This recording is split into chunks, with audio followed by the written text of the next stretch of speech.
సూర్యాపేట జిల్లాలో ఈ ఏడాది యాసంగి సాగులో 4,30,000 ఎకరాల్లో రైతులు వరి సాగు చేస్తున్నారు. నాగార్జున సాగర్ ఎడమకాలు ద్వారా వారబందిలో నీటిని విడుదల కొనసాగుతుంది. అటు శ్రీరామ్ సాగర్ ప్రాజెక్టు నుంచి కూడా గోదావరి జలాలు నీటిని విడుదల చేస్తున్నారు. ఇటీవల చివరి భూములకు నీరు అందట్లేదని పలు మండలాలకు చెందిన కొందరు రైతులు నిరసన వ్యక్తం చేశారు. కాలువల ద్వారా వస్తున్న నీటిని మధ్యలో ఉన్న గ్రామాలు మోటార్ల సహాయంతో తోడటం, ఎండలు ఎక్కువగా ఉండటం వల్ల చివరి భూములకు నీరు అందట్లేదని రైతులు అధికారుల దృష్టికి తీసుకొచ్చారు. నీటి సామర్థ్యాన్ని పెంచి ఎండిపోతున్న చివరి భూముల పంటలను కాపాడాలని తెలంగాణ రాష్ట్ర రైతు సంఘం సభ్యులు కోరారు. వరి పంట పుట్టదశలో ఉన్నందున పంటలు ఎండిపోతే అధిక నష్టం జరుగుతుందని రైతులు ఆవేదన వ్యక్తం చేస్తున్నారు. ఇదిలా ఉండగా నీటిని కావాల్సినంత మేర విడుదల చేస్తున్నప్పటికీ అధిక ఉష్ణోగ్రతల కారణంగా ఇబ్బందులు ఎదురవుతున్నాయని అధికారులు అంటున్నారు. ఫిబ్రవరి 28వ తేదీన జాతీయ సైన్స్ దినోత్సవాన్ని జిల్లాలోని అన్ని పాఠశాలల్లో విద్యార్థులు ఉత్సాహపూరితంగా జరుపుకున్నారు. విద్యార్థులు, ఉపాధ్యాయుల, తల్లిదండ్రుల సహాయంతో తయారు చేసిన కొన్ని ప్రయోగాలను పాఠశాలలో ప్రదర్శించారు. బేటీ బచావో బేటీ పడావో కార్యక్రమంలో భాగంగా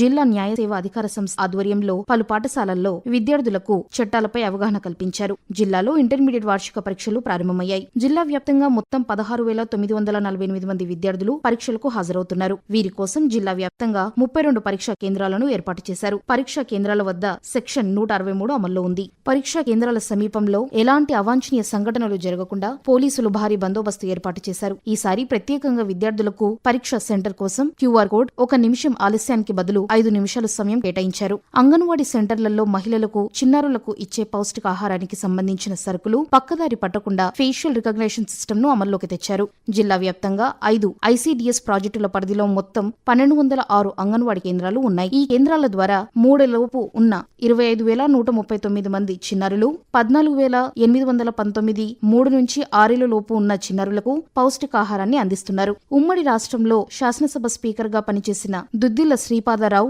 88వ జయంతి వేడుకలను జిల్లా కలెక్టర్ కార్యాలయంలో ఘనంగా నిర్వహించారు. జిల్లా కలెక్టర్ తేజస్ నందలాల్ పవర్ శ్రీపాదరావు చిత్రపటానికి పూలమాలలు వేసి నివాళులర్పించారు. ఆయన అందించిన సేవలు మరువలేనివని ఆయన కొనియాడారు.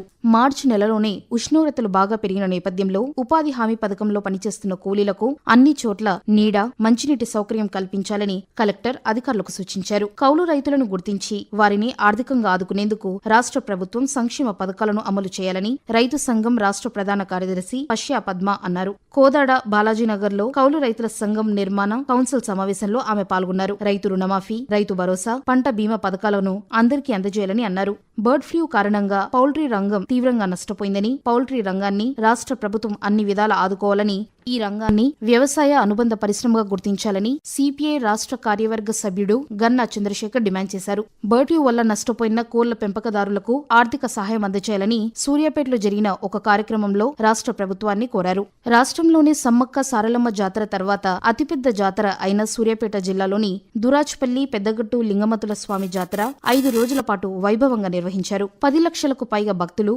లింగమతుల స్వామిని దర్శించుకుని మొక్కులు తీర్చుకున్నారు. జాతర కోసం రాష్ట్ర ప్రభుత్వం 5 కోట్ల రూపాయలను కేటాయించింది. భక్తులకు ఎలాంటి అసౌకర్యం కలగకుండా అధికారులు అన్ని ఏర్పాట్లు చేశారు. దురాజ్పల్లి లింగమతుల స్వామి జాతరకు ఆర్టీసీ ప్రత్యేకంగా బస్సులను ఏర్పాటు చేసింది.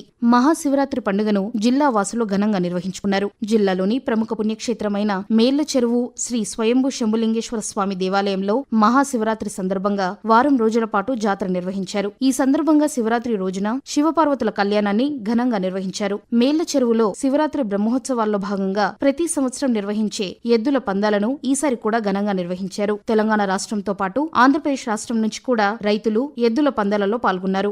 జిల్లాలో కాకతీయుల కాలం నాటి చారిత్రక శివాలయమైన పిల్లలమరి ఎర్రకేశ్వరాలయం, నామేశ్వరాలయాల్లో కూడా మహాశివరాత్రి సందర్భంగా భక్తులు పెద్ద సంఖ్యలో విచ్చేసి దర్శనం చేసుకున్నారు. సైబర్ జాగృతి దివస్ లో భాగంగా అర్వపల్లి జిల్లా పరిషత్ ఉన్నత పాఠశాలలో విద్యార్థులకు సైబర్ నేరాలు, గంజాయి, డ్రగ్స్, మత్తుమందు వాడకం వల్ల వచ్చే అనర్థాలపై పోలీసు కళా బృందాలు అవగాహన కల్పించాయి. సైబర్ నేరాలు రోజురోజుకు పెరుగుతున్న నేపథ్యంలో విద్యార్థులు, యువత అప్రమత్తంగా ఉండాలని పోలీసులు సూచించారు. మహిళలు, అమ్మాయిలపై ఆకతాయిల వేధింపులకు పాల్పడినట్లయితే షీ టీమ్స్ ను ఆశ్రయించాలని తెలిపారు.